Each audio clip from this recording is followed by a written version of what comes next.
Buenos días, buenos tardes, buenas noches, mga amigos, mga amigas, mga kumpanyeros, kumpanyeras. Magandang araw po sa inyong lahat. Andito na naman po muli ang inyong lingkod, Attorney Rene Bueno. In this episode, let us legally discuss this very unique situation of the former President Rodrigo Roa Duterte. As we all know, he has already been proclaimed as the duly elected city mayor of Davao. So presumptive mayor na si Rodrigo Roa Duterte. But there are several questions na inire-raise ngayon regarding his ability to assume office as the city mayor of Davao.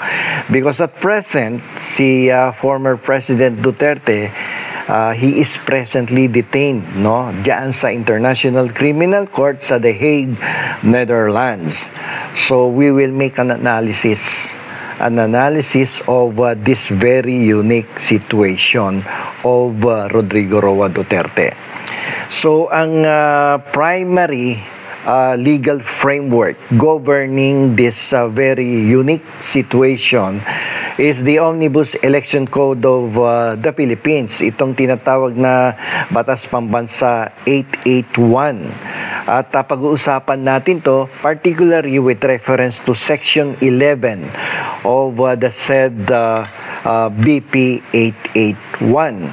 Sapagkat sinasabi po kasi sa nasabing batas na kapag ang isa pong elective officials ay officially proklamado na, ay kinakailangan na siya po ay mag-take ng kanyang oath before a duly authorized administering officer dito sa Pilipinas.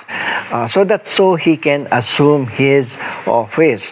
But the problem now with the former president who was elected as a city mayor of Davao City is that he is presently detained sa facilities ng International Criminal Court sa Netherlands. So ang problema dito is that ano ba yung existing procedures ng International Criminal Court in a case where one of its detainees, katulad ni Rodrigo Roa Duterte, ay na-elect into a public office. Will they allow the detainee to temporarily lumabas dyan sa ICC detention and then take his oath before a duly authorized officer of the Philippine government so he can assume his office? So medyo very complex itong situation na to. At definitely there must be a cooperation or a collaboration between the ICC and the Philippine government on how they will allow former President Rodrigo Roa Duterte to take his oath. Otherwise, mate-technical ang ating dating presidente because ayon po sa Section 11 ng Omnibus Election Code ay the elected official shall take his oath of office within 6 months from the day he was officially proclaimed by the Commission on Elections. So, failure or refusal on the part of the elected official shall be considered as disqualified already to hold such public office. Yung office niya kasi will be declared as vacant. Kaya lang there is a separate phrase doon sa Section 11 na sinasabi na unless, ibig sabihin dito, this is the exception to the rule. So, babasahin ko sa inyo yung Section 11 of Omnibus Election Code. Sabi dito sa Section 11, failure to assume office. The office of any official elected who fails or refuses to take his oath of office within 6 months from his proclamation shall be considered vacant. So, dalawang situation dito. Yung elected official fails or yung conjunctive word niya dito, or who fails or refuses to take his oath. Dito naman, hindi naman nagre-refuse si Duterte to take his oath because there are some legal impediments on his part to take his oath kasi nga presently detained sa International Criminal Court. So, on his part, there will be a failure to take his oath. Ngayon, ulitin ko, the office of any official elected who fails or refuses to take his oath of office within 6 months from his proclamation shall be considered vacant. Mayo siya na-proclaim. June, July, August, September, October, November. So on November, if he fails to take his oath or refuses to take his oath, so yung opisina niya sa Davao will be declared vacant, and now the vice mayor, duly elected vice mayor, will now assume the office of the city mayor. Sino ba vice mayor? Anak din naman niya. Pero kaya nga lamang dito sa section 11 ay may exception to the situation, to the rule. Ano yun? Sabi kasi unless, alam nyo sa law, sa mga provisions of the law, pag nakita mo yung unless otherwise provided o kaya provided, however, pag-aralan mo mabuti yan because that is the exception to the rule or to the law. Ang sabi dito, unless said failure is for a cause or causes beyond his control. So, itong pag-uusapan natin, no? Unless said failure is for a cause or causes beyond his control. If you will take a deeper look at this, yung last phrase of Section 11 of the Omnibus Election Code, it will require a very broad interpretation of the said provision of the law. Ano yung sinasabing cause or causes beyond his control? Maraming ibig sabihin yan no? Sapagkat it can be because of his health. No? Pag sinabi niya, hindi ko kayang mag-take ng oath. Kung palagay mo, nandito sa Pilipinas siya, no? Sa other countries, at inoperahan, may sakit, hindi makalakad, hindi na makatayo. So that is already a situation that is already beyond his control. O kaya, let us focus on his present situation. Si Duterte is detained. No, and his detention is presently under question. Madami nagko-question yan legally. Sinasabi nila ay hindi sumunod sa due process Kino-question nila yung detention ni Duterte on the part of the lawyers ni Duterte. Kino-question nila. Sabi nila wala daw legal basis for the detention of the former president because there was no observance of due process, no blah blah blah, article blah blah blah sa ICC rules at saka pati dito sa existing laws dito sa atin sa Pilipinas. So although ang sasabihin kasi dito ng mga abogado definitely ni Duterte is the fact na hindi pwedeng hindi niya kayang mag-take ng oath of office sa The Hague because the possibility is very remote for the ICC to allow Duterte to move out of the detention cell, go to the Philippine Embassy or go back to the Philippines, secure or grant a temporary release para makapag-oath sa Pilipinas. So yung interpretation nito will now be dependent on how the Commission on Elections will interpret this particular provision of the Omnibus Election Code, particularly Section 11, which provides na within 6 months, dapat from the time of proclamation, mag-assume na siya ng office, mag-take na siya ng oath, as a duly elected city mayor of Davao. Kaya nga lamang may unless provision, may clause, may exemption dun sa nasabing Section 11 na sinasabi na kapag may sitwasyon, beyond the control of the elected official. no, hindi dapat i-count yung 6 months period na yon. So kasi beyond his control yung sitwasyon. And in this situation of Rodrigo Roa Duterte, that is already beyond his control. Even though definitely he would like to take his oath of office as city mayor, duly elected city mayor of Davao, but the legal situation will prevent him from taking his oath. Definitely the Philippine government will not cooperate kasi kalaban yan, no? Definitely wala pang president dito or president, no?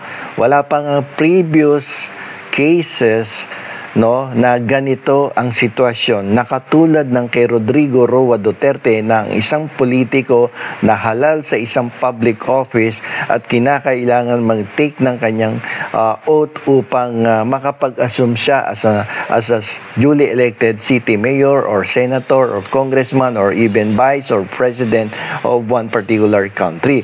This is the first time that ICC will be encountering a very unique situation such as this case of Rodrigo Roa Duterte. So yan ang problema natin ngayon. Itong excuse me, itong section 11 ni Rodrigo Roa Duterte. Kasi meron ditong may another option dito if the government will allow Duterte to take his oath doon sa Philippine Embassy, considered kasing teritoryo yan ng Pilipinas Kaya lang ang problema dito, will our government allow him? Just in case nag-request yung mga lawyers ni Duterte sa Philippine government na alam mo muna, papuntahin lang namin sa Philippine Embassy, no, to take his oath doon sa ambassador doon, no, sa mga consul, mga authorized officer yan.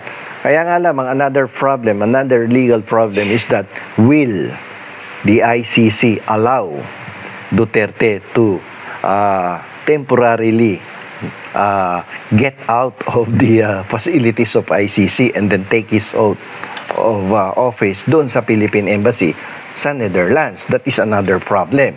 So dapat talaga magkakaroon ng collaboration or cooperation between the Philippine government and the Netherlands. So yun ang problema ngayon ni Rodrigo Duterte. So he will be facing several legal challenges in this particular situation na kung saan kailangan niya mag-take ng oath. So, kasi ang government natin, if they will allow Duterte na mag-oath doon sa Philippine Embassy, no, they need also to cooperate with the ICC. They need to negotiate paano gagawin yung pag-take ng oath of office ni Rodrigo Roa Duterte. Otherwise, the failure, sabi ng Section 11, the failure to take an oath or the refusal to take an oath according to Section 11 of the Omnibus Election Code ay madideklarang vacant. However, there is an exemption to the rule because if the refusal or if the failure is beyond the control of the elected official. So, hindi definitely mag-i-start yung counting ng 6-month period. Yun ang isa sa mga pwedeng i-invoke ng mga abogado ni Rodrigo Roa Duterte. So these circumstances, the present circumstances will constitute something that is beyond the control of the former president. So it will also all be dependent on how the Commission on Elections will broadly interpret this Section 11 of the Omnibus Election Code. Kung ito bang kanyang detention sa International Criminal Court will constitute as something beyond the control of the former President Rodrigo Roa Duterte. So this is a very unique situation, and the former president will definitely face several legal challenges kung paano niya mapapatupad yung batas na kailangan ko mag-take ng oath. Palabasin nyo ko dito kahit isang oras lamang. Pupunta ako sa Philippine Embassy. But the problem is, papayagan ka ba ng Philippine government? Kung payagan ka man ng Philippine government, papayagan ka ba ng ICC? So, ibig sabihin, there must be a very close cooperation between our government and the ICC. No, there must be a negotiation upang to come out with a resolution on how to grant the request of the former president, if ever magre-request si Duterte na to allow him to take his oath doon sa Philippine Embassy situated sa the Netherlands. So, ang gandang usapin yan eh. At madaming arguments na lalabas dyan, no? Na kung saan nakafocus sa interpretation of Section 11 of BP 881, otherwise known as the Omnibus Election Code of the Philippines. So, marami na namang interview ang kakaharapin ang ating Chairman Garcia ng Commission on Election pagdating dito sa allowing the former president to take his oath so he can assume his office as city mayor. At pagkatapos naman niya mag-oath, pwede na siyang mag-assume, and then he can, in writing, he can delegate, to his vice mayor the discharge of his official functions as a city mayor of Davao. Okay? So yan po ang ating legal discussion about the case of Rodrigo Roa Duterte, at tingnan natin kung paano bibigyan ng solusyon ng Commission on Election ang very unique situation of the former President Rodrigo Roa Duterte. So sana may natutunan muli kayo dito sa ating discussion sa sitwasyon, sa isang very unique situation ng isang public elected official sa katauhan ni Rodrigo Roa Duterte, kung ano ang dapat na gawin. At ano ang mga legal challenges, ano ang dapat gawin kung sakasakaling malalagay kayo sa ganitong uri, sa ganitong klaseng unique situation sa ating bansa. Hanggang dito na lamang po. Ito po muli ang inyong lingkod, Attorney Rene Bueno.